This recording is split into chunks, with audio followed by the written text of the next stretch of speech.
Pour la première fois, une description très précise d'un véhicule, ça peut nous mettre sur une piste, mais aussi, dit-il, c'est tout de même assez troublant de savoir qu'il pouvait y avoir une enfant à l'intérieur qui semblait en détresse, même s'il ne s'agit pas de Cédrica, dit-il, il faudrait quand même savoir qu'est-ce qui s'est passé là. C'est ça, effectivement, c'est le même genre de véhicule. Un Ford Aerostar, ouais, dans les années 80. Je pense qu'il y avait jusqu'au début des années 90. Déjà en partant qu'il y ait une fille, excusez-moi, un enfant qui est bâillonné dans un véhicule, c'est pas normal, que ce soit Cédrica ou un autre, pour trouver cette personne-là. Et Chantal, ces nouveaux rebondissements amènent Claude Poirier à garder sa ligne spéciale pour encore quelques jours? Oui, et ça, on en a informé M. Provencher, puisqu'il est sur le terrain. Il n'avait pas eu connaissance du fait que Claude Poirier a décidé donc de ne pas fermer sa ligne, mais ça avait été annoncé, là, c'était aujourd'hui que c'était la fin de cette ligne, mais il va la garder en fonction. Il en a même avisé la maire aujourd'hui alors qu'il était à LCN. Et voici ce qu'elle avait à dire, puisqu'elle garde toujours confiance, quel parent ne le ferait pas, mais enfin bref, ça lui permet de savoir qu'elle peut compter sur cet appui de plus. C'est sûr que ça vient du temps de nous pincer, ça va faire un petit pincement au cœur. C'est sûr qu'on a bien espoir que ça puisse, ça pourrait peut-être avoir un lien, mais jusqu'à date, ça nous permet de garder espoir. Puis on attend de voir le déroulement là, de cette enquête-là pour savoir qu'est-ce qui va se passer là. Donc, cette ligne, c'est le 514-730-3940 qui est toujours en fonction de la ligne de Claude Poirier. Sinon, si vous voyez quelque chose, si vous êtes témoin, faites carrément le 911. Merci beaucoup, Chantal. Au revoir. Et la 74e édition de la Classique internationale de canot de la Mauricie se déroulait cette fin de semaine entre La Tuque et Trois-Rivières. On reviendra au résultat à la fin du bulletin, mais ce qui a marqué l'événement cette année, c'est malheureusement le décès d'un des participants. Un canotier a péri après avoir chaviré à la hauteur de Rivière-au-Rat. C'est un endroit qui est bien connu des canotiers, justement pour ses remous. La victime est Marc Lemay, 36 ans, de Saint-Élie-de-Caxton. C'est la première fois qu'une personne se noie dans le cadre de la Classique. Les organisateurs songent à peut-être exiger le port du gilet de sauvetage. D'ailleurs, après l'accident, il y a quelques canotiers qui ont choisi d'en porter un. Je pense que c'est la décision de chaque équipe, chaque canotier. Puis si tu te sens en mauvaise posture ou n'importe quoi à un moment donné, dans la vague ou dans le vent, c'est mieux mettre une veste de sauvetage. Il faut aussi prendre en considération que c'est la première fois en 74 ans. C'est très malheureux. Moi, c'est une fois de trop. Mais il ne faut pas paniquer. Il va falloir prendre des décisions éclairées, des décisions pensées. On va même consulter les canotiers. Puis s'il faut en venir là, bien, on en viendra là. Est-ce que l'organisation de la Classique internationale de canot devrait obliger le port du gilet de sauvetage? C'est la question qu'on vous pose aujourd'hui. Pour répondre, vous vous rendez sur notre site internet hm.tva.ca. Les victimes de l'incendie d'un chalet en Haute-Mauricie ont été récupérées et transportées au centre médico-légal de Montréal la nuit dernière. La dizaine de policiers qui s'étaient rendus au lac L'Escarbeau dans la ZEC Kiskaysigne a terminé de fouiller les décombres vers minuit hier soir et n'ont toutefois pu établir formellement la cause du sinistre. Les enquêteurs semblent cependant écarter l'hypothèse d'une déflagration. Ils comptent maintenant sur le témoignage du seul survivant de l'incendie pour établir les circonstances du sinistre. Carl Hansen, père de famille de 49 ans, est plongé dans un coma artificiel pour soigner ses nombreuses blessures. Et puis, un incendie a très lourdement endommagé une résidence de la rue Chanoine-Moreau à Trois-Rivières cette fin de semaine. Les flammes se sont déclarées tôt dimanche matin dans un véhicule stationné tout près de la résidence. Personne n'a été blessé, les occupants ayant eu le temps de sortir à temps. Les dégâts sont très élevés et la maison pourrait même être perte totale. Un problème électrique pourrait être à l'origine de cet incendie. Le procès d'un couple de Bécancour accusé d'avoir maltraité ses 3 fils adoptifs a repris ce matin au palais de justice de Trois-Rivières. Ghislain Morissette, donc la défense fait témoigner en ce moment même le père de famille. Oui, il semble que ça pourrait donc être le dernier témoin de la défense. L'un des 2 accusés, juste avant lui, c'est sa conjointe qui a témoigné. C'était la fin de son témoignage ce matin. Un témoignage qui avait été entrepris au mois de juin et même mois de mai dernier, donc un long procès. On se rappellera que ce couple-là avait adopté 3 jeunes garçons, des garçons qui avaient un passé là, assez difficile, et il les aurait malmenés. On parle là, de faire de travaux difficiles. L'individu coupait du bois, donc des travaux de de bûchage, des travaux de ramassage de feuilles, de branches également, travaux difficiles pour les jeunes, semble-t-il, et aussi qu'ils pouvaient les battre à l'occasion, donc des enfants qui auraient été maltraités plusieurs années. Ce procès-là avait été entrepris le printemps dernier, même l'hiver dernier. C'est un très long procès où les deux individus, l'homme et la femme, sont accusés de les avoir maltraités, ces trois garçons-là. Un procès qui est long, comme l'explique la procureure de la poursuite. Oui, aujourd'hui, on commence la 8e journée du procès. C'est fixé pour 3 jours. La preuve de la poursuite est terminée. On en est rendu à la preuve de la défense. Ce sont les accusés qui vont témoigner à tour de rôle cette semaine pour, j'espère, compléter la preuve. Alors voilà, Patricia, c'est un long procès qui a commencé, comme je vous disais, l'hiver dernier. Et ce qui est particulièrement compliqué dans tout ça, c'est qu'on a fait témoigner plusieurs personnes et maintenant, on y revient. Il faut se souvenir de tout ça. Il y a des mères adoptives ou des dames qui avaient gardé les 3 fils avant qu'ils soient adoptés par ce couple-là, qui sont venus raconter un peu, là, eux, comment ils ont vécu ce déchirement. C'est-à-dire que les enfants sont allés dans cette famille-là puisqu'ils voulaient les adopter définitivement, alors que les autres mères adoptives, elles, c'était des mères de dépannage, si je peux me permettre d'utiliser cette expression-là, donc des gens qui gardaient les enfants en attendant.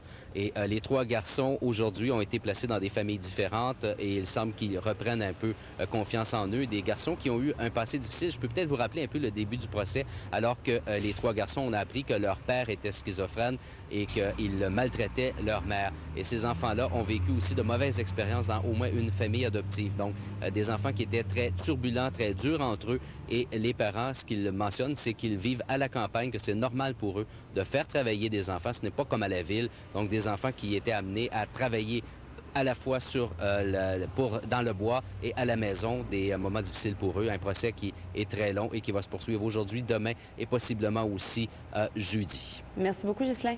Au revoir. Et c'est à la rentrée pour des milliers d'étudiants de niveau universitaire aujourd'hui, entre autres pour ceux de l'UQTR. Une activité d'accueil était d'ailleurs organisée ce matin pour les nouveaux étudiants.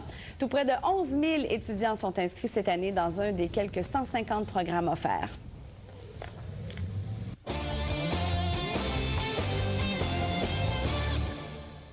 Et il y a plusieurs milliers de personnes qui ont suivi les canotiers tout au long de la 74e présentation de la Classique internationale de canot de la Mauricie. Et c'est sans surprise que Serge Corbin a inscrit sa 26e victoire en compagnie de l'Américain Steve Corlew. Le duo l'a emporté avec plus de 18 minutes d'avance sur ses plus proches rivaux. Ceux qui croyaient qu'à 50 ans, Serge Corbin n'était plus le canotier d'antan, eh bien, détrompez-vous. Il a encore une fois démontré ses grandes qualités athlétiques et sa 26e victoire à la Classique aura probablement été la plus facile de sa carrière. Je pense que oui, avec les 3 étapes, là, normalement, des fois, on gagnait la première étape avec beaucoup d'avance, puis les autres, c'était moins, mais là, les 3 étapes, on dominait comme il faut. Corbin a déniché cette année un jeune Américain de 27 ans, Steve Corlew, à qui il a prodigué quelques conseils et la chimie entre les deux n'a pas tardé. C'est un gars qui apprend beaucoup. J'ai montré quelques affaires au printemps, puis il a pratiqué ça, puis ça n'a pas été long. Il a pogné vraiment il a pogné le feeling avec lui, là, puis le canot glisse bien. Les yeux étaient tournés, bien sûr, sur Kevin Petit, le fils du regretté Jean-Pierre Petit, qui en était à ses premières armes en compagnie de Danny Ducharme. On est bien contents. On pensait pas finir bien positionné de même, là, fait que on était pas mal notre job qu'on voulait. Là. Après 14 ans, le directeur général de la Classique, Régent Huard, va probablement tirer sa révérence l'an prochain. Il n'est pas impossible qu'il participe à sa dernière comme canotier en compagnie du vétéran Al Wadding, âgé de 82 ans. Écoutez, Al Wadding demeure chez moi, puis encore un matin avant de quitter, lui s'en allait se préparer. Il m'a donné la main et il dit « Hey, buddy, next year, together, yes, so je vais être là. » André Dupont, TVA, Trois-Rivières. Et les délices d'automne se déroulaient cette fin de semaine aussi, cette fois du côté du parc portuaire de Trois-Rivières. Avec le beau temps qu'on a connu, l'événement a enregistré un record de visiteurs. On estime à près de 50 000 le nombre de gourmands qui ont pris part à ces happenings agroalimentaires. En 8 ans d'existence, c'était du jamais vu. 145 spectacles. 150 000 spectateurs. À la demande générale, Marie-Hélène Thibert en spectacle, ce mercredi 21h à TVA. Le vrai fun est de retour. Bon, ma bâtard, wow! C'est chaud, c'est chaud! Ne manquez pas le cercle, du lundi au vendredi 18h30, dès le 10 septembre. Le Petit propose des thérapies douteuses. Une fois nus, nous sommes tous égaux. Wow! Ça impose le respect. C'est ce que vous verrez à travers l'œil de Caméra Café. Début de la nouvelle saison, dès le mardi 18 septembre, 20h30 à TVA. Comment ça, je peux pas avoir un enfant? Comment ça, nous autres, on peut pas faire son SEM? Moi, je me suis effondrée, là. Oublions nos préjugés. Quand tu veux un enfant puis que t'es pas capable d'en avoir... Peu importe qui nous sommes. C'est 4 échecs qu'on a eus. Là. La fécondation in vitro. Moi aussi, j'étais dans ça. Ça pourrait nous arriver. Je le croyais pas, j'ai passé 2 tests de sang. Il n'y avait plus rien que j'avais fait dans ma vie qui était important. C'était le premier jour de ma vie. Un document à voir absolument. Mercredi 12 septembre, 21h, à TVA. Déjà, il y avait des blogs, maintenant il y a des vlogs. C'est plus des textes, c'est des vidéos. Parce que les gens, ils veulent faire de la télé. Mais comme ils ne peuvent pas aller à la télé, ils font sur leur ordinateur. C'est un peu comme si c'était la télé. Vlog, le 30 septembre à TVA. Pierre, le Festival du film de Montréal a pris fin hier. Oui, et c'était la 31e édition. On a couronné 2 films. Un secret du réalisateur français Claude Miller, qui a remporté le Grand Prix des Amériques. Ex aequo avec Ben X de Nick Balthazar. C'est une coproduction de la Belgique et des Pays-Bas. Le Grand Prix spécial du jury a été remis au film israélien Noodle. Ça raconte l'histoire d'un petit Chinois vivant en Israël dont la mère vient d'être déportée. Et le prix du film canadien le plus populaire a été remis à Émile Gaudreau pour Surviving My Mother. Et vous allez nous parler de gens qui s'en sont heureusement bien tirés. Oui, là. tout à fait. Une excursion en kayak qui a bien mal tourné, Pierre, pour 4 amateurs de ce sport au Massachusetts. Ils sont restés coincés sous un pont pendant 1 heure après avoir été emportés par le courant. Vous les voyez là, se battre contre le courant. On peut voir une femme qui sort lentement dessous la structure. Seulement sa tête est hors de l'eau. Les kayakistes n'avaient que quelques centimètres d'air pour respirer. Le premier secouristes sur place est même sauté à l'eau sans veste de sauvetage pour tenter de les aider, mais il s'est retrouvé lui aussi coincé. Les secouristes qui ont finalement réussi à sortir tout ce monde de là et finalement tous les gens se portent bien, mais quelle frousse quand même et quelle force courant aussi. François Paradis nous parle du nouveau dans l'affaire Cédrica. C'est peut-être relié, cette camionnette qu'on a vue au cours des dernières heures. Beaucoup de développement ces dernières heures, en tout cas. Oui, en tout cas, monsieur, vous en avez parlé et vous seriez, non pas surpris parce que vous vous y attendez très certainement, mais depuis tôt ce matin, je reçois abondamment de courriels de gens qui, d'abord, s'intéressent à l'affaire, revivent un peu d'espoir. Et pour plusieurs, les gens sont extrêmement attentifs à ces nouvelles données-là, scrutent également leur environnement et tout ça, histoire de voir si on ne retrouverait pas la camionnette ou en tout cas...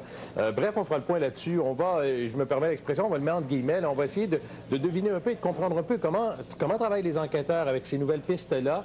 Et somme toute, ça peut redonner espoir à la famille parce que bien des gens perdent un petit peu espoir. C'est ce que les parents disent. C'est surtout ça, oui. Oui, tout à fait, absolument. Alors, on fait le point là-dessus dans un instant. Merci, Pierre. Bonne journée. Merci, Pierre. Bonne journée à vous. Bonne journée. Merci beaucoup. J'ai reçu des courriels. Encore, il y a quelques secondes à peine.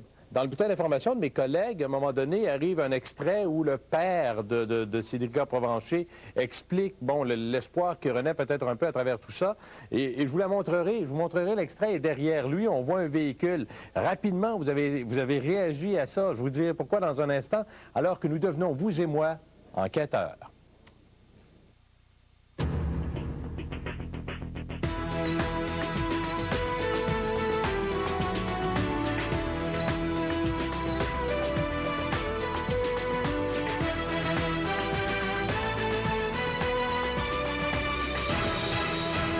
Quand je suis allé dans son camion, qui a ouvert la porte pour mettre le sac, j'ai vu une petite fille sortir la tête dans la vitre, comme ça, avec un banderon avant la bouche. Elle avait l'air de quoi? Elle avait l'air... Elle me connaît pas mal. Elle a l'air souffrant, comme avec les yeux qui disaient « Viens me chercher », là. Les larmes aux yeux? Les larmes aux yeux. Et là, vous avez réagi en grand nombre depuis tôt ce matin quand monsieur, ce témoin, raconte, Franco Valerio, raconte que cette petite fille qu'il voit, qu'il croit être une enfant qui a été maltraitée, le supplier d'intervenir par un regard de souffrance. Combien nombreux êtes-vous à me dire « Je serais rentré dedans, je serais allé ». C'est ça qu'il faut faire. Ce qu'il a dit, on vous le fera entendre au grand complet, comme si vous étiez enquêteur, comme si vous étiez inspecteur, pour tenter d'avancer dans ce dossier-là, qui continue de nous préoccuper. C'est l'objet de l'émission Menu, monsieur le réalisateur. Aujourd'hui, notamment, on fera le point à nouveau sur ces révélations. Témoin efficace, un homme croit avoir été témoin d'un enlèvement d'enfants.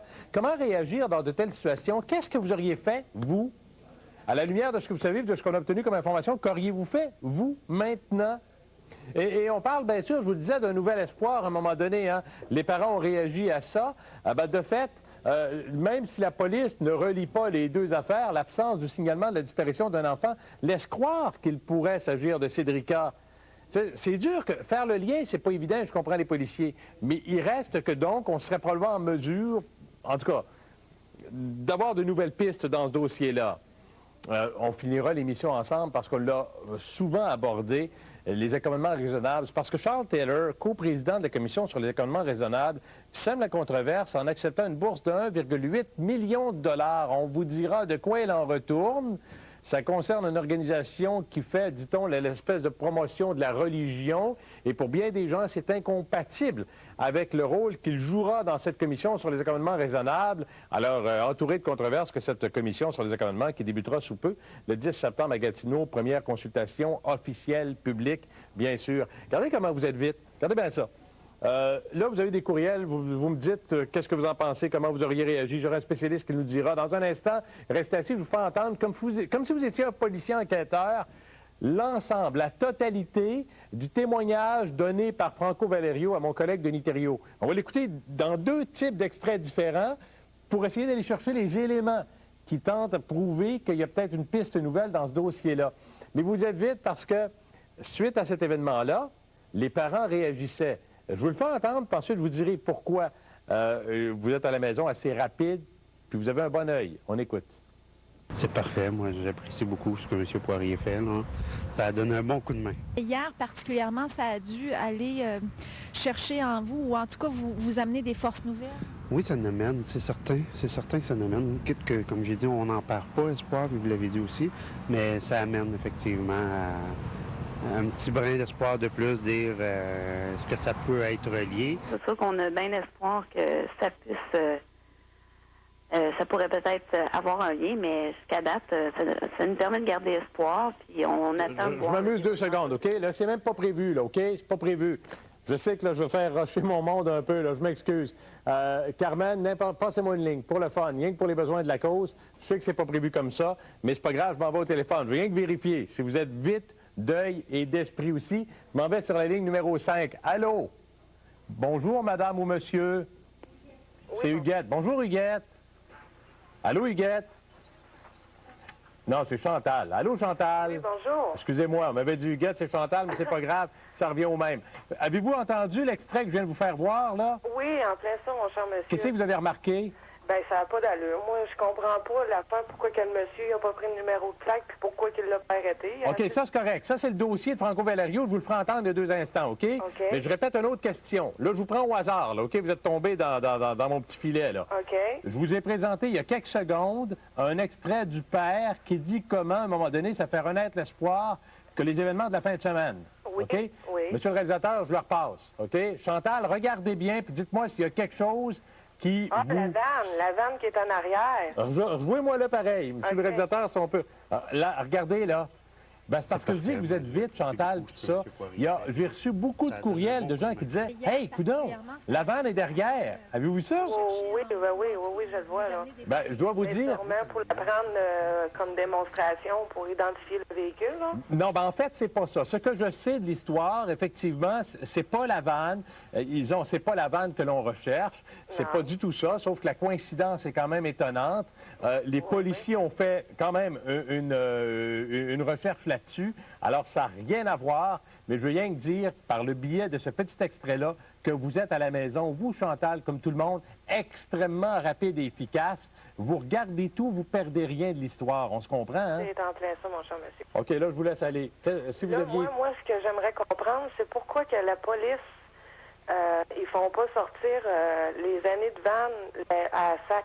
C'est ça que je comprends pas, moi, là. Regarde, ils ont dû le faire. Moi aussi, je me suis posé la question. Ben, c'est normalement, une enquête, c'est ça, là. Mais assurément qu'ils l'ont fait, Chantal. Mais je comprends les policiers aussi, puis je vais parler à un policier tout à l'heure, je comprends les policiers aussi de protéger leur façon d'agir. Mais si, comme moi, vous êtes friand des émissions où on parle de sujets criminels, puis où on apprend les techniques d'investigation, c'est bien évident que dans ma tête à moi, premier élément, tu t'en vas à la SAAC, tu sors le nombre d'aérostars de 80 à 89 sur le marché actuellement, sur la route actuellement immatriculée, tu mets ton monde là-dessus, puis tu appelles tous les propriétaires.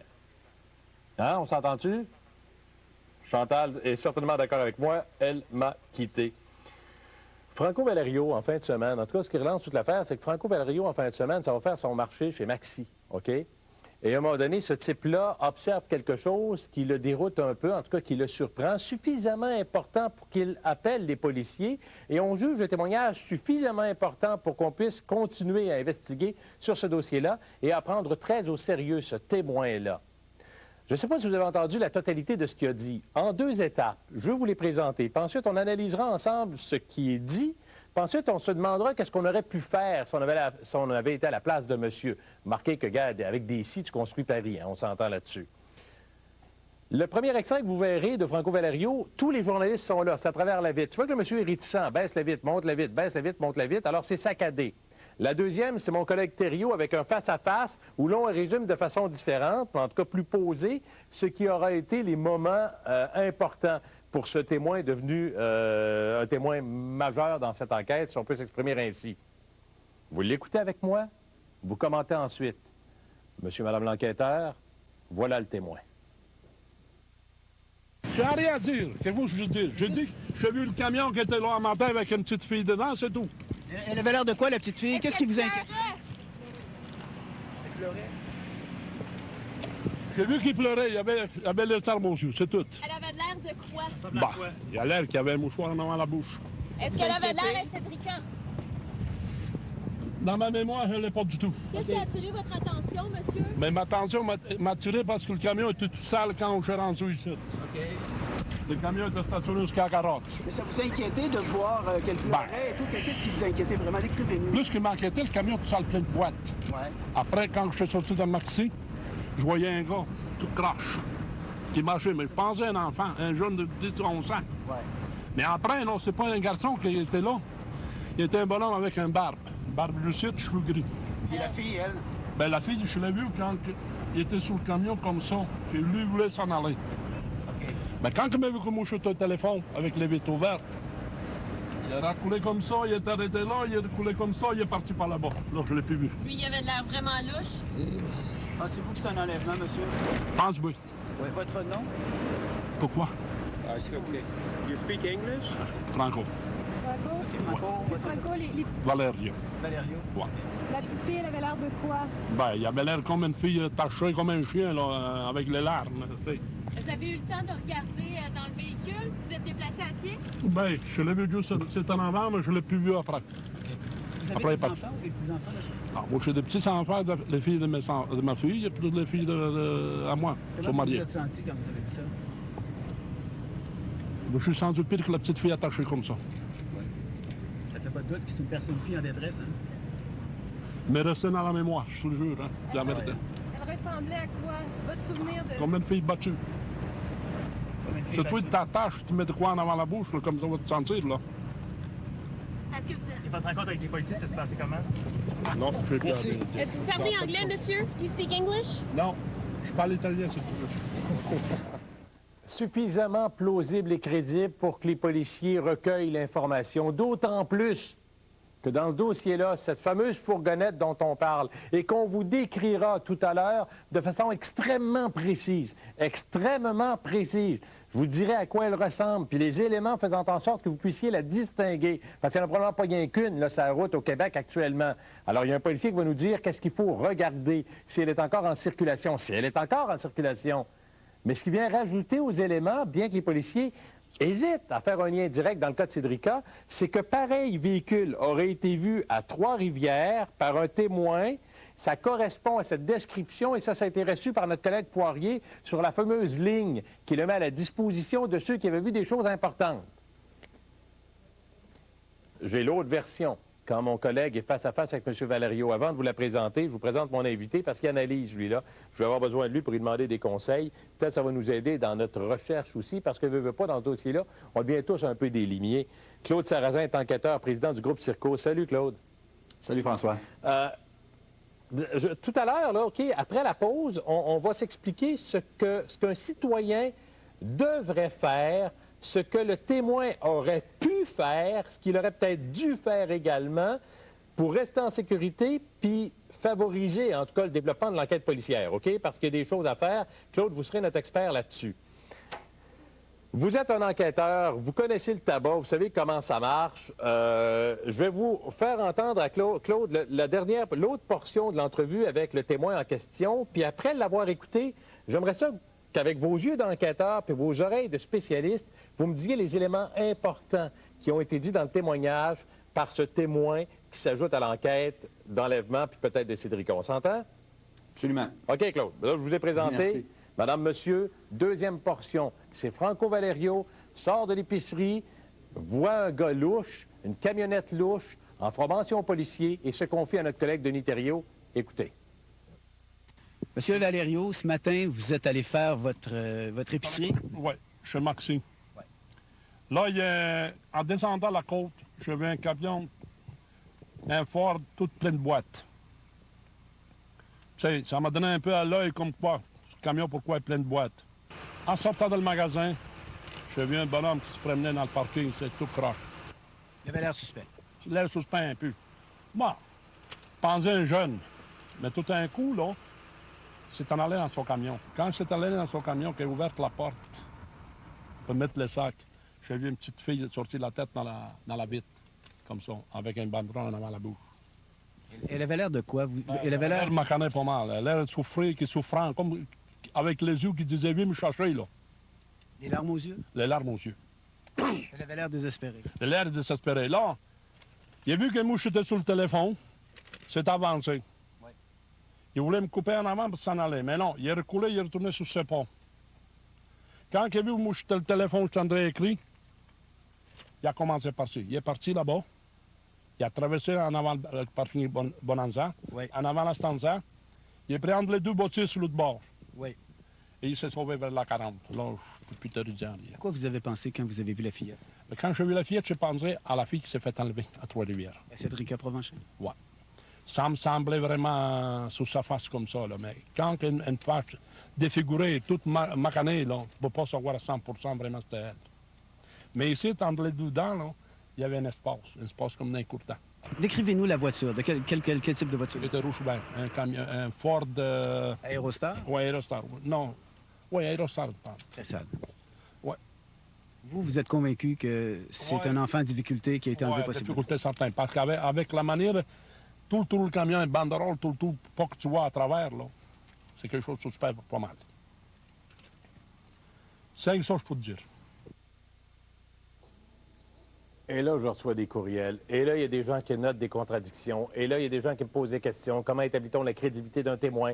Qu'est-ce que font les policiers quand ils rencontrent quelqu'un? Est-ce qu'on essaie de recouper son information? Faire en sorte qu'on puisse juger si ce qu'il dit se contredit pas 2 phrases plus tard. Claude Sarrazin est enquêteur. Il est président au groupe Circo. Claude, qu'est-ce qui fait qu'un témoin devient crédible? Bien, écoutez, c'est le niveau de précision qu'il va donner dans le cadre de son témoignage. C'est son implication aussi, quel genre de personne c'est. C'est sûr que, bon, on va donner une certaine crédibilité à certaines personnes. Par exemple, si on aurait un sans-abri qui vient rendre un témoignage, bien, il va peut-être avoir moins de crédibilité qu'un bon père ou une bonne mère de famille qui vient présenter des informations. OK. Bon, ceci étant dit, on les conserve quand même et on les cumule pour voir où ça va nous apporter. Bon, dans le cas qui nous occupe, vous avez entendu le témoignage, il y a des éléments importants, des éléments majeurs qui ont été pris en considération par les policiers. Sonia est de Saint-Adolphe, je m'en vais en ligne, c'est sur la ligne 5, parce qu'elle me dit quelque chose qui m'est répété à peu près 100 fois d'un courriel, parce que les gens écrivent beaucoup. Allô, Sonia? Allô? Vous venez d'entendre le témoignage. Oui. Qu'est-ce qui vous accroche? Ben, le monsieur, il disait comme quoi que la fillette, elle avait un bandeau sur la bouche. Et après, il dit qu'il a vu la craque dedans. OK. Ça, je reçois ce courriel-là, des fois, puis bien des fois, puis bien des fois. Les gens sont très attentifs, accrochent à tous les détails. Claude Sarrazin, avez-vous remarqué ça aussi? Oui, mais encore là, ça, c'est le genre de détail. Là, malheureusement, je ne l'ai pas sous la main pour pouvoir lui poser des questions. Mais ça, dans les policiers, quand ils rencontrent un témoin comme ça, ils vont demander beaucoup de précision. Il peut y avoir des raisons pour lesquelles ça coïncide. Par exemple, si une personne est bâillonnée de façon assez serrée, Puis là, je ne ferai pas l'exemple pour pas faire rire de moi à la télévision. Mais si on serre vers l'arrière, ce qui va arriver, c'est que les dents vont ressortir vers l'avant. Donc, c'est possible que, oui, on puisse voir les dents, même si la personne est bâillonnée. Surtout si la personne essaye de parler également. OK, autrement dit, le bâillon, le tissu, etc., pourrait à la limite entrer entre les dents, faisant en sorte qu'on puisse quand même remarquer la dentition. Exact, c'est précisément ça. Alors, ça ne veut pas dire qu'un élément comme celui-là discrédite la thèse, fait en sorte qu'il n'y a plus rien qui tient. Non, parce que là, on a la première version. Là, c'est la version qui a été donnée aux médias. C'est une version qui est donnée rapidement. On voit le monsieur, il est plus ou moins à l'aise à donner sa version. Là, rendu là, c'est que les enquêteurs vont s'asseoir avec lui et vont prendre le temps de vraiment éplucher sa version, d'obtenir plus de détails, lui montrer des photos de voitures, par exemple, pour qu'il identifie un modèle similaire. Ça va aller un petit peu plus loin que juste dire c'est un Aerostar. Bon, parce que ce qui peut sembler, on va vous donner un exemple, il y a beaucoup de petites voitures, bon, on voit les modèles intermédiaires, il y a beaucoup de voitures d'une marque à l'autre qui se ressemblent quand même de façon assez marquée. Fait que donc, ce qui peut être une Toyota pour une personne, peut être une Ford pour un autre, peut être un Chrysler pour un autre. Puis les modèles vont se ressembler en bout de ligne. Bon, et il reste, puis ça aussi, là, il y a beaucoup de vos courriels qui me posent ces questions-là, puis là, plutôt que de les lire, vous vous sentirez concerné parce que je les mentionne de toute façon.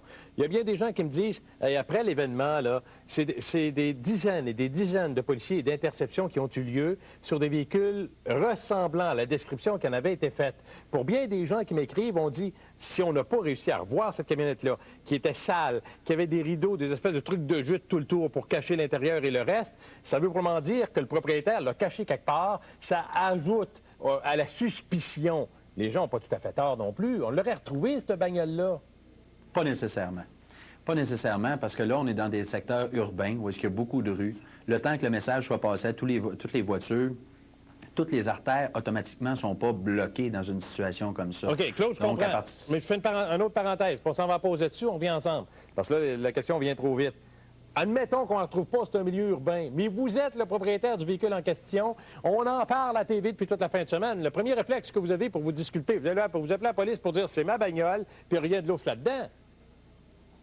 Oui, potentiellement, comme il y a des gens qui ne voudront pas communiquer avec les policiers ou communiquer avec les médias, tout simplement, de peur d'être visés par une enquête auquel ils ne veulent pas participer. Okay. Ça, c'est pas surprenant. Il y a des gens, on l'a vu dans le cas de Cédrica, il y a des gens qui ne voulaient pas fournir de l'information en premier lieu parce qu'ils ne voulaient pas avoir affaire à la police. Et pourtant, c'est des témoins importants. Absolument. OK, on s'en va à la pause. Claude, vous êtes mon spécialiste, vous restez là. Vous êtes aussi mes spécialistes, vous êtes à la maison. Vous continuez à enquêter à votre façon. On revient. Qu'auriez-vous fait en pareille circonstance? Qu'est-ce qu'on aurait dû faire en pareille circonstance? N'oubliez pas qu'il y a un policier qui va venir vous raconter quoi rechercher s'il faut chercher quelque chose plus tard.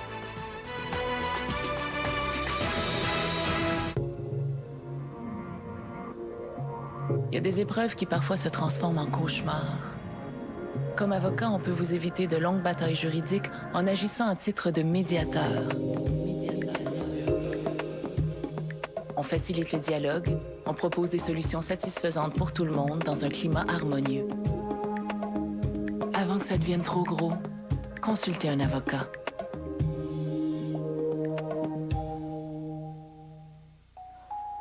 Vous touchez les tomates. Vous tâtez le pain.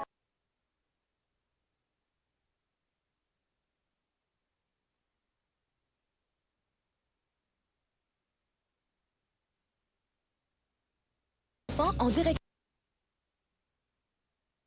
Ce jeudi. Aussi. J'ai quelques courriels. Claude Sarrazin est toujours avec moi. C'est un pro de l'enquête puis de la recherche et tout ça. Frédéric dit, il ne doit pas y avoir des tonnes de véhicules de ce genre dans cette localité. Pourquoi ne pas vérifier dans les fichiers de la SAAC tous les véhicules qui correspondent à la description dans ce secteur pour maximiser les recherches? De cette façon, les enquêteurs pourraient vérifier sur place le véhicule en question. Sachez, monsieur, à la lumière de ce qu'on sait, que ça a déjà probablement été fait et rapidement à part ça, c'est vraiment la notion de base. C'est sûr que là, on dit des choses. Il y a bien des affaires qui ont été faites puis ils nous tiennent... ils rapportent pas tout ce qu'ils font comme en tout cas, comme enquête. Sébastien dit, savez-vous si les cassettes des caméras de surveillance du Maxi ont été demandées? Ce serait facile d'identifier l'homme. Il y a quand même pas mal d'affaires que vous m'envoyez, c'est pas pire. Je retrouve voir Claude Sarrazin. Claude, c'est des trucs, regarde, Sébastien dit, les cassettes de surveillance, la SAC, c'est des trucs de base qui sont déjà probablement faits depuis longtemps. Oui, absolument. Ça, c'est l'essentiel de ce qu'on fait quand on est en enquête. Ce qu'on cherche, c'est qu'on cherche des témoins. On cherche également des moyens de faire la preuve. Donc, on va aller chercher les cassettes vidéo. Puis écoutez, ça peut être la cassette vidéo, comme on a déjà vu dans certains cas, la cassette vidéo d'une banque qui filme le comptoir, mais qui filme également dans la rue.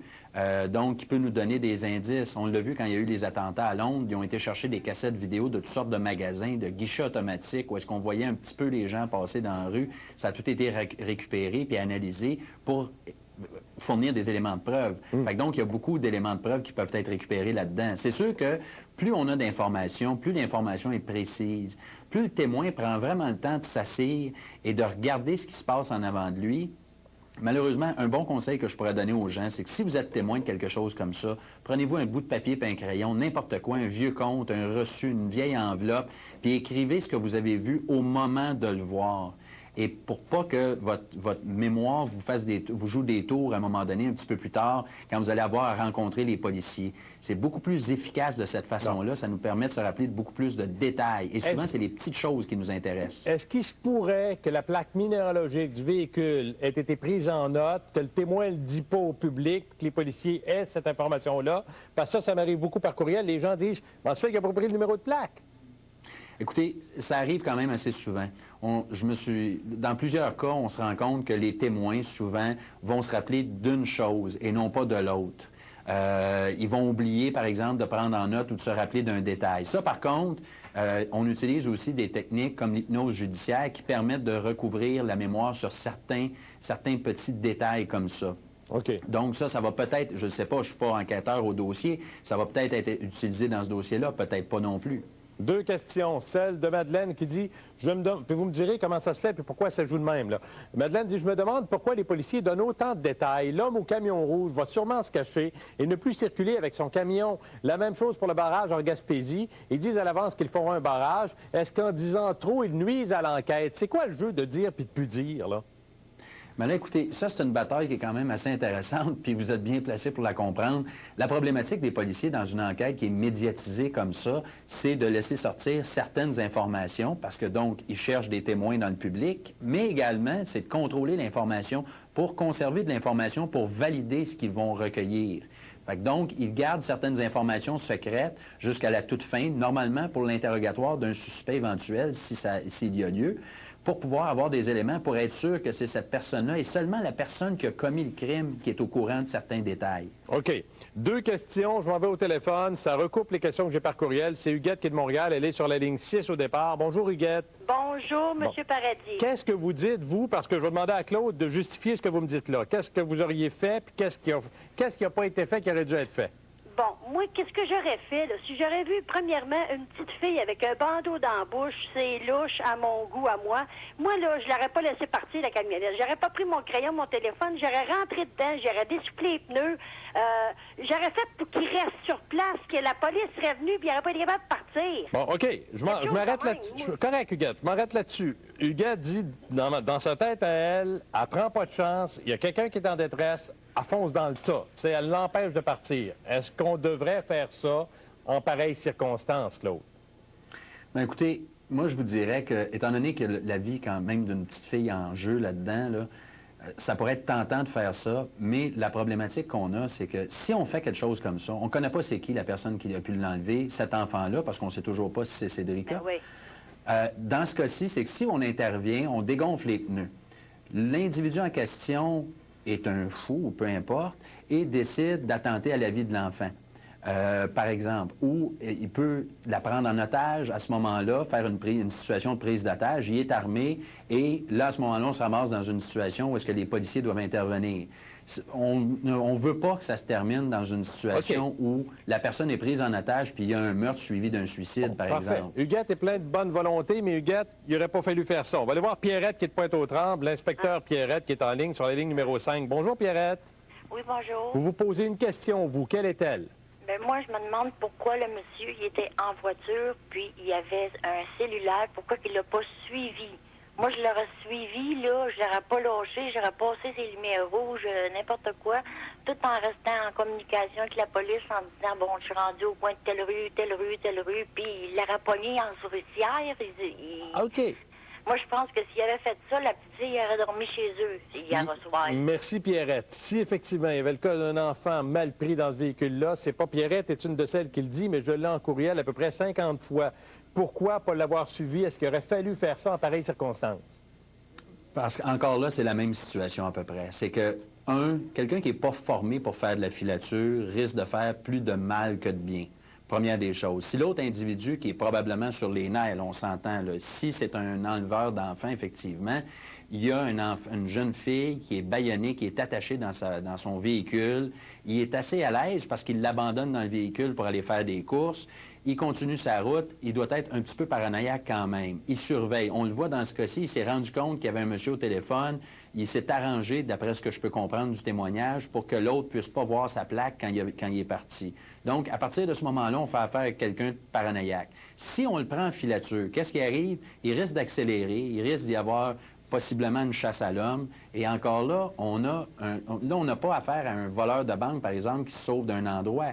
S'il se tue, la seule personne qui va tuer, puis encore là, la seule personne qui va tuer, c'est lui. Là, on a l'otage également. Donc, il faut faire attention. Ça marche. On y va, on donne les informations aux policiers, où est-ce qu'il s'en va, quelle direction il prend, le numéro de plaque, le plus de détails possible, puis on ne peut pas aller plus loin que ça. Il ne faut pas aller trop loin non plus. Claude, il me reste peu de temps. Puis là, je lis le courriel de Anne qui dit « Mercredi 23 août, sur l'autoroute 40, j'ai vu une camionnette de marque Ford avec de la rouille et très sale. Ce qui a attiré mon attention, c'est la photo de Cédrica sur la vitre arrière.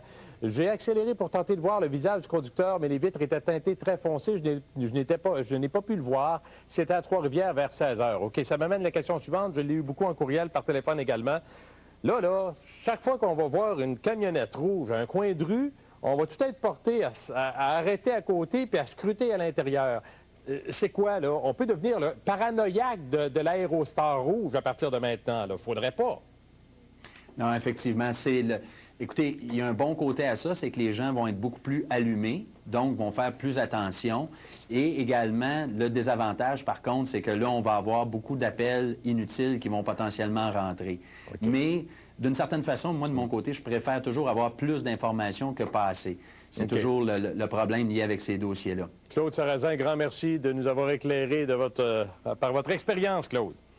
Il n'y a pas de quoi. Mais une chose, soit dit en passant, rappelez-vous, dans le témoignage de notre monsieur, il parlait de banderoles tout le tour des fenêtres.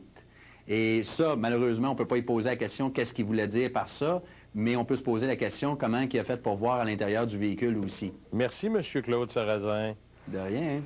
Claude disait, j'aime autant avoir beaucoup d'informations que de ne pas en avoir assez. Ils en ont eu beaucoup, les policiers. Seulement à la SPVM, à preuve, Olivier Lapointe, qui est policier, vous le racontera au départ. Puis il va vous faire, dans un instant, la description extrêmement détaillée du véhicule suspect que l'on recherche. Je suis à la grande liquidation Pontiac, puis je repars avec une G5. Et que c'est le fun! Sierra de GMC. Regarde ça. Une Buick Allure. Ah, c'est parfait, ça. On va peut-être retrouver Cédrica. Je pense que tout le monde devrait porter une attention. Ce matin, en sortant du Super C, une dame en avant de moi qui la suivais, on a vu une Aérostar avec de la rouille après. À servir et de base, j'ai dit, on pense-tu la même chose? Je la connais pas, la dame, là. On pensait à la même chose. Fait que j'ai pris mon cellulaire, elle a pris un papier, elle a commencé à écrire. Moi, au policier, je donnais les détails. La plaque, elle était croche. Nos plaques, après nos autos, sont pas croches, hein? Ouais. Bon, elle était croche. Hey. Il y avait de la rouille. Elle était pas sale comme le monsieur, mais tu sais, elle aurait bien pu être lavée. Mais c'est peut-être pas ça du tout. Moi, j'ai été dans la ville, j'ai osé. Puis il y avait comme un petit lit de fortune, une couverte, un oreiller, des petits jouets. Vous avez appelé les policiers? Oui. Est-ce que vous les avez attendus pour donner? Oui, puis ils sont arrivés en l'espace. Que moi, je suis partie. Moi, là, je veux pas... Je dis, si tout le monde était sensibilisé, si tout le monde qui voit une Aérostar rouillée, c'est vrai qu'il y en a dans ces années-là qui n'ont peut-être de rouillée, mais tout le monde appelait, on va la retrouver. Au lieu des publicités à toutes les heures, si ils sensibilisaient à la télévision, regardez, faites votre devoir. En tout cas, c'est ce qu'on fait, c'est ce que vous avez fait, puis à bon escient, à part ça, à preuve, vous n'êtes probablement pas la seule, et tant mieux que vous... chapeau à vous, parce que les policiers en ont reçu. Olivier Lapointe est du SPVM, je le rejoins tout de suite, on a établi de la communication. Salut, M. Lapointe. Bonjour. M. Lapointe, vous avez reçu beaucoup d'appels suite à la diffusion potentielle de ce véhicule que vous recherchiez. Les gens sont attentifs et vous ont rejoint. Ah, c'est le moins qu'on puisse dire.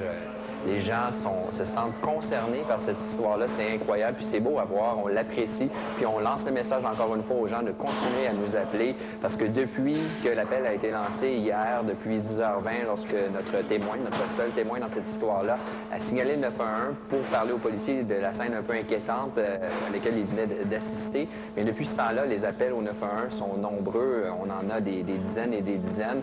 Environ 175 depuis ce temps-là, toutes des informations qui sont vérifiées l'une après l'autre. Jusqu'à présent, ces informations-là, malheureusement, n'ont pas permis de retrouver la voiture qui aurait été vue dans le stationnement. Mais on continue à espérer que les informations vont venir pour nous permettre de la retrouver, même si, je tiens à le rappeler, nous ne sommes pas certains présentement que l'enquête qui est menée concerne effectivement un enlèvement. On a un seul témoin qui nous décrit la scène que vous connaissez. Et il y a une possibilité que ce soit un conflit entre un père et sa fille ou autre qui expliquerait qu'il y a une jeune fille en pleurs. Puis c'est pourquoi on lance un appel, évidemment, comme je vous le disais, plutôt au public pour avoir de l'information, mais aussi à la personne qui était dans le stationnement de ce centre commercial hier matin à 10h20. Probablement qu'il a entendu parler de ça, c'est partout, vous le savez. Si c'est pas un enlèvement, s'il n'y a pas d'infraction criminelle là-dedans, la personne est peut-être un peu intimidée, on comprend que c'est devenu gros, mais venez quand même parler à nos enquêteurs, venez voir les policiers, appelez-nous. On pourrait peut-être fermer un dossier puis rassurer les gens avec ça. OK. En tout cas, vous ne laissez rien passer comme information parce que c'est trop important. Ce qui est bien important aussi à ce moment-ci, c'est qu'il y a des gens qui vont être attentifs à peu près tout, un petit peu partout à travers la province. On a parlé d'un véhicule de type Aérostar dans les années modèles des années 80, mais il y a des détails précis sur ce véhicule-là. Si on les donnait pour que les gens le sachent vraiment, pour ne pas commencer à courir après toutes les camionnettes rouges qui se promènent au Québec, là. Non, mais d'un autre côté, effectivement, toutes les informations sont bien appréciées et sont toutes vérifiées. Le problème, présentement, c'est que la description du véhicule est assez précise. Il y a des particularités sur celui-ci, mais nous n'avons aucun caractère de la plaque d'immatriculation, de lettres ou de chiffres, ce qui pourrait réduire beaucoup les recherches. Donc, on a simplement ce que vous disiez plus tôt, Ford Aérostar des années 1980, avec de la rouille, une voiture qui est plutôt usée. Évidemment, il y a quand même plusieurs années que cette voiture circule, probablement. Très sale aussi. En fait, c'est ce qui a attiré l'attention de notre témoin. Le témoin qui entrait dans le stationnement a vu une voiture très, très boueuse, très sale, et c'est ce qui a attiré son attention vers la fourgonnette. Ensuite, il a vu cet homme, qu'on décrit comme un homme aux cheveux longs, grisonnants, à la barbe longue aussi. Et lorsque cet homme a pris place dans la voiture, c'est à ce moment qu'il aurait vu les rideaux, parce que c'est important, c'est une particularité aussi de ce véhicule-là. Il y a des rideaux dans la fenêtre latérale. Il aurait vu les rideaux bouger et le visage à la fenêtre apparaître d'une jeune fille d'environ 8 à 10 ans qui semblait apeurée, qui semblait pleurer aussi. Et même le témoin croit avoir vu quelque chose dans sa bouche. Donc tous ces éléments lui semblent très, très suspects. Si on ajoute à ceci que la voiture a démarré rapidement, fait que notre témoin s'est manifesté au 911. J'ajoute deux détails. À votre question, vous vouliez une description sur la... Oui, c'est ça. J'ajoute des détails que j'ai déjà entendus puis que vous me confirmerez, notamment marche-pied brisé, au niveau des chapeaux de roue également. Il y a des détails là-dessus, là. Il n'y a pas d'enjoliveur de roue, c'est une particularité. Il y a un marchepied qui semble, du côté conducteur, être brisé, être un peu décollé de l'habitacle de la voiture. Ensuite, c'est une voiture, comme je vous disais, assez sale. Il y a la rouille, il y a les rideaux aussi dans les fenêtres latérales qui la rendent particulière. Notre témoin a même eu remarqué la particularité à propos des pneus, que le pneu avant droit était très usé, tandis que celui arrière-gauche semblait être un pneu d'hiver malgré la saison estivale. Donc, beaucoup de détails qui nous aident dans nos recherches et qui surtout permettent aux gens de garder l'œil ouvert et de signaler le 911 ou de parler aux policiers s'ils voient un véhicule. Alors, c'est pas compliqué. Le modus operandi, en vous remerciant, patient, M. Lapointe. C'est le 911. Dès qu'on a de l'information, quelque chose est suspect, vous colligez ces informations-là en espérant que ça puisse mener quelque part. Tant mieux. Grand merci, M. Lapointe. Ce qu'on peut dire aux gens, c'est de tenter de voir la plaque d'immatriculation. On dit aussi aux gens de ne pas tenter, de ne pas se mettre dans une situation dangereuse, de faire une poursuite automobile. Remarquez la plaque d'immatriculation, remarquez tous les détails, regardez le conducteur pour pouvoir nous le décrire par la suite. Merci M. Lapointe. Et puis j'espère que ça va donner des résultats. En tout cas, les gens sont vigilants partout à travers le Québec. La preuve en est les courriels, les téléphones que j'ai sur ce dossier-là. C'est comme ça, hein? Il y a le devoir, c'est le devoir du citoyen à travers tout ça, hein? OK, pause, retour. Je vous dis un petit mot sur la commission, sur les économies raisonnables. Il y a encore de la controverse là-dedans. J'adore être Monsieur Réactine, car j'aide à soulager les...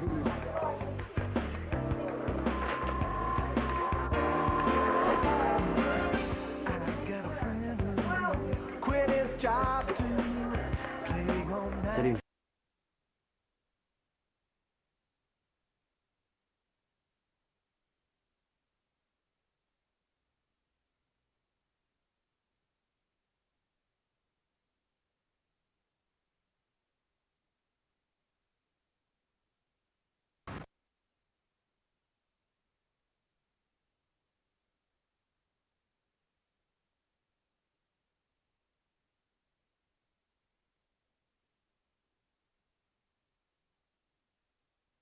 Que des bonbonnes de...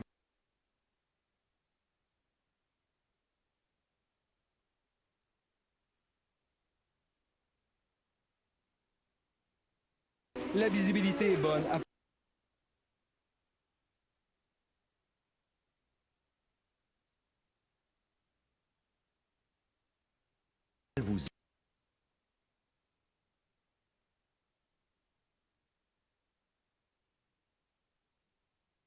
Moi, je pense que c'est important.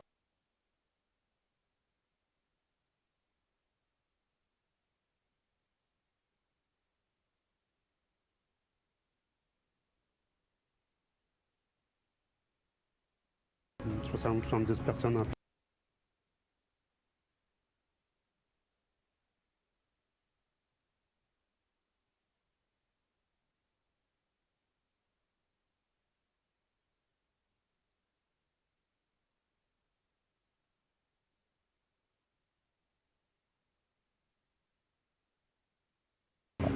C'est un...